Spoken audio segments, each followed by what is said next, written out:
Pikiran adalah pelopor dari segala sesuatu, pikiran adalah pemimpin, pikiran adalah pembentuk. Pikiran itu sangat sulit dikendalikan.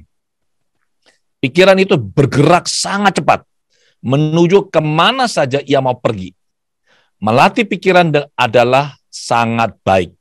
Pikiran yang terkendali akan membawa kebahagiaan. Penelitian di Barat dilakukan oleh dua psikolog dari Universitas Harvard, Matthew Killingsworth dan Daniel Gilbert, dan mereka menemukan bahwa hampir 50%, jadi 46,9 ya, hampir 50% orang dalam kondisi sadar normal, waking hours ya, itu pikirannya mereka itu keluyuran.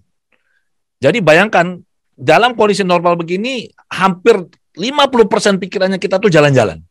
Dan mereka akhirnya menyimpulkan bahwa dari temuan ini ya, bahwa pikiran yang berkelana, pikiran yang jalan-jalan itu pikiran yang membuat kita tidak bahagia. Mereka tuangkan ke dalam sebuah artikel jurnal berjudul A Wandering Mind is an Unhappy Mind. Nah, saya melakukan penyederhanaan ya. Sebenarnya kita manusia ini adalah makhluk yang sangat kompleks sebenarnya. Ada banyak sistem dan subsistem yang menyusun diri kita. Ya. Tapi untuk mudahnya, saya menyorot ada 4 aspek ini. Aspek spiritual, aspek tubuh, body, aspek emosi, dan aspek pikiran. Ini semua saling mempengaruhi. Dari pemahaman saya, yang paling mudah adalah kita masuk lewat pintu pikiran. Kalau kita masuk lewat pintu pikiran, maka yang lain-lainnya tuh akan pasti dengan sangat mudah terpengaruh atau kita atur, kita kendalikan. Ya. Bisa nggak kita masuk lewat tubuh? Bisa. Badan mempengaruhi pikiran? Ya. Badan yang kurang nyaman mempengaruhi emosi? Ya. Emosi mempengaruhi pikiran? Benar. Mempengaruhi spiritualnya kita? Ya. Tetapi yang paling mudah itu adalah kalau kita masuk lewat pintu yang di tengah-tengah itu. Pintu pikiran. Nah, kalau kita berbicara pikiran, pikiran ini untuk mudahnya ya, kita analogikan, kita samakan dalam tanda kutip, itu seperti laut atau samudera. Apabila laut itu sangat aktif, maka tidak nyaman kita berada di sana. Nah, sama dengan orang, kalau pikirannya sangat aktif, maka dia tidak akan bisa melihat apa sih sebenarnya yang terjadi. Orang, bayangkan ya teman-temannya, kalau misalkan kita lagi duduk ini di pinggir pantai, santai, lagi sambil minum air kelapa, es degan begitu ya, kemudian di sana kita melihat laut lagi bergejolak. Maka kita tidak akan bisa melihat misalkan ada ikan paus muncul sebentar atau ada ikan apa, kita nggak bisa lihat. Why? Karena lautnya terlalu aktif sehingga pandangan kita menjadi tidak jelas. Sebaliknya apabila laut itu tenang, jernih, maka kita bisa melihat apa yang ada di dalam air, di dalam pikiran kita. Nah, untuk bisa menenangkan pikiran kita, kita perlu melakukan upaya secara sadar, yaitu dengan apa? Meditasi. Nah, meditasi ini ada banyak definisi. Saya kutip dari guru saya, meditasi adalah membawa pikiran dengan penuh kesadaran pada satu objek tertentu. Itu meditasi.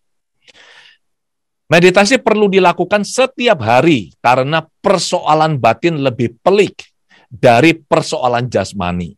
Rangsangan indria datang setiap kita sadar. Ada 2 jenis meditasi. Yang pertama adalah meditasi yang benar, yang kedua adalah meditasi yang salah. Ya. Umumnya kita mengenal yang disebut dengan meditasi samatha dan vipassana. Apa itu meditasi samatha? Meditasi samatha adalah meditasi dengan tujuan apa? Kita melakukan pemusatan konsentrasi atau perhatian pada objek tertentu. Dan kita mengenal ada 40 objek meditasi. Tujuan dari meditasi ini adalah untuk melatih pikiran sehingga terkendali dan akhirnya diam dan hening. Seperti air, ya kalau dia bergejolak kita nggak bisa mengamati ada apa di dalam, tapi begitu dia tenang, maka dia menjadi jernih. Kita bisa melihat ada apa di dalam, ya. Yang kedua adalah meditasi vipassana. Maksudnya apa? Ini adalah meditasi perhatian penuh introspeksi, observasi, realita, kewaspadaan objektif, dan belajar dari pengalaman setiap momen. Inti dari meditasi ini adalah mengamati segala proses mental atau fisik yang paling dominan pada saat sekarang. Dengan kata lain, menyadari, mencatat, ingat ketika lenyap. Ini berarti kita mindful, sadar. Istilah mindful ya, ini terjemahan dari bahasa Inggris berasal dari kata palisati yang berarti kesadaran, awareness atau perhatian, attention atau pengingatan, remembering, itu menurut Germer. Kemudian konsep mindfulness atau perhatian penuh ini mulai populer di barat sejak Jon Kabat-Zinn. Ini mengembangkan teknik reduksi stres berbasis mindfulness atau mindfulness-based stress reduction. Sementara menurut Nyana Ponika, beliau mendefinisikan mindful sebagai kesadaran jernih dan tunggal akan apa yang terjadi pada dan di dalam diri pada momen-momen persepsi berkelanjutan. Kabat-Zinn mengatakan bahwa mindful sebagai memerhatikan dengan cara tertentu, dengan sengaja, di saat ini, tanpa menilai.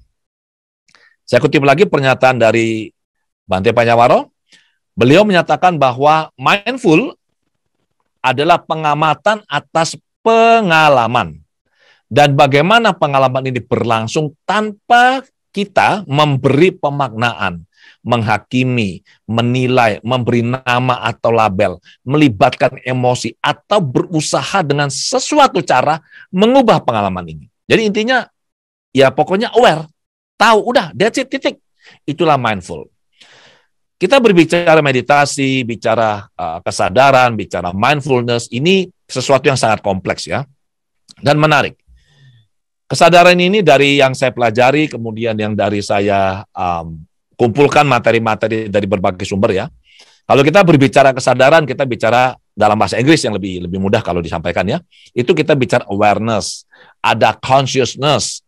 Ini kalau diterjemahkan mirip-mirip banget ini, awareness sama consciousness. Padahal dalam bahasa Inggris ini beda ya.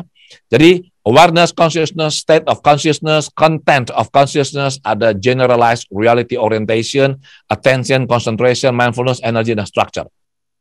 Ini sesuatu yang sangat menarik dan akan makan waktu cukup lama kalau kita bahas. Tapi paling tidak teman-teman tahu bahwa kesadaran ini tidak sesederhana yang kita pikirkan. Jadi ada banyak komponen di dalamnya yang bisa kita telaah, bisa kita dalami ya.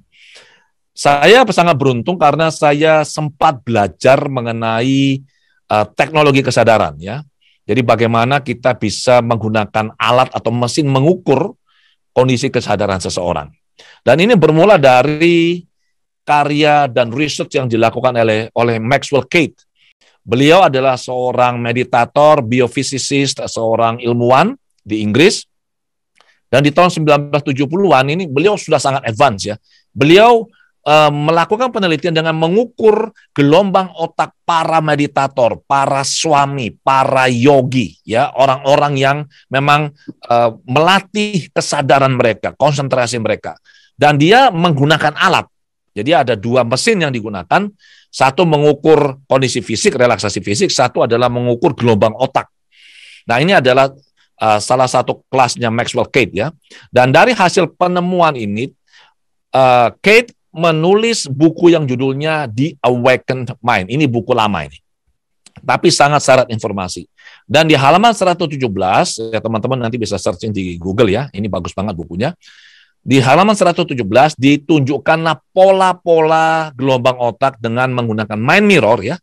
Ini kalau orang tidur seperti apa? Deep sleep, dreaming sleep, hypnagogic state.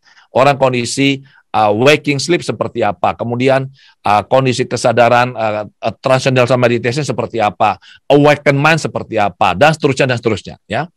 Nah, salah satu murid utama dari Maxwell Kate yang meneruskan penelitian beliau itu adalah Anna Weiss.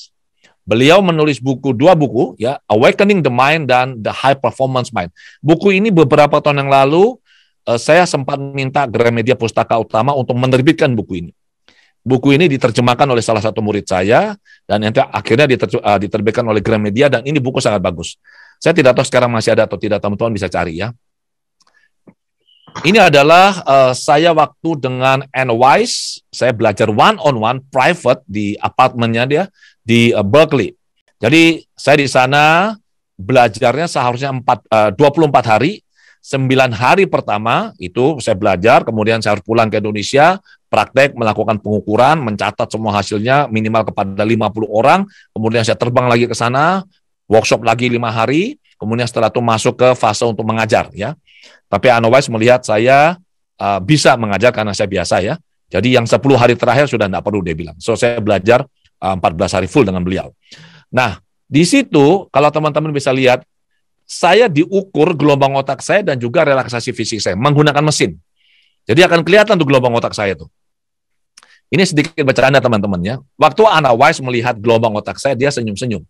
Dalam bahasa Inggris saya tanya, saya bilang, Wise, saya bilang, mengapa Anda tersenyum melihat gelombang otak saya? Dia bilang, Adi, saya happy sekali lihat gelombang otak Anda. Saya bilang, kenapa? Why? Dia bilang, dengan adanya munculnya gelombang otak Anda di layar laptop ini, itu menandakan Anda punya otak. Makanya muncul gelombang otak. Ya, itu joke yang bagi saya sangat berkesan dan saya ingat sampai sekarang. Oke, ini Wise. Nah, Wise mendefinisikan bahwa meditasi ini adalah suatu kondisi kesadaran ya, bukan teknik. Jadi ini adalah sebuah kondisi kesadaran yang bercirikan itu ada pola gelombang otak yang sangat spesifik.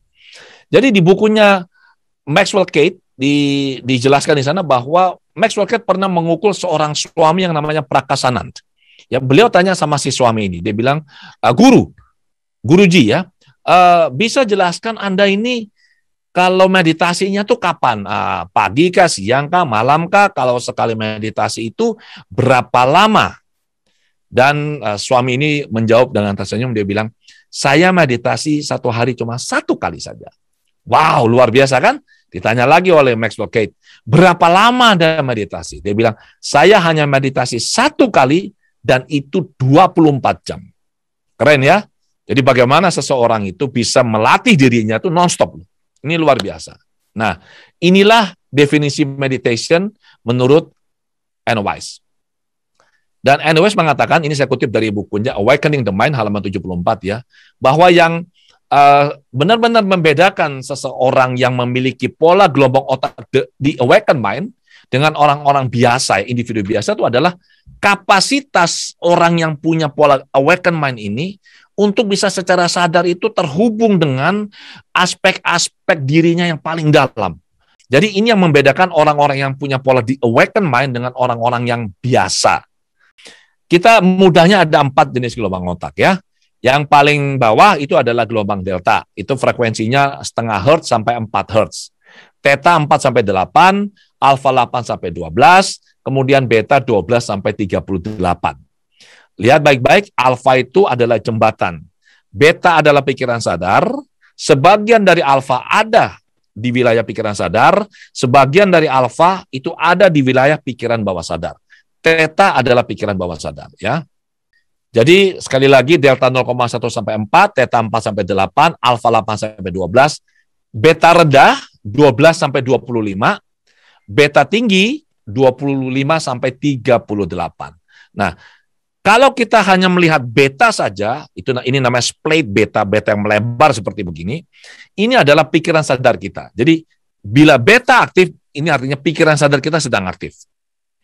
Kemudian kalau ini alfa adalah jembatan yang menghubungkan antara pikiran sadar dan bawah sadar. Kemudian ada theta, ini adalah bawah sadar, tempatnya memori. Kemudian ada delta, ini adalah nir sadar. Ini menarik sekali, mengapa? Karena delta ini adalah radarnya kita. Orang punya kepekaan, dia bisa merasakan sesuatu, entah energi, perasaan orang, dia bisa melakukan scanning, itu kerjanya delta. Nah, ini pola di awakened mind ya. Jadi pola di awakened mind ini adalah kita butuh beta, tidak banyak-banyak, beta low kalau bisa ya. Kemudian kita butuh alfanya buka begitu, kemudian tetanya aktif, deltanya aktif. Ini adalah pola awakened mind. Ini adalah pola evolved mind. Oke. Ya, sangat jarang orang bisa sampai ke sini, dan ini pun kalau muncul pola seperti ini hanya dalam beberapa detik saja. Kemudian dia kembali ke kondisi yang biasa. Paling lumrah adalah kalau sudah sangat terlatih, polanya pola di awaken mind ini, ya.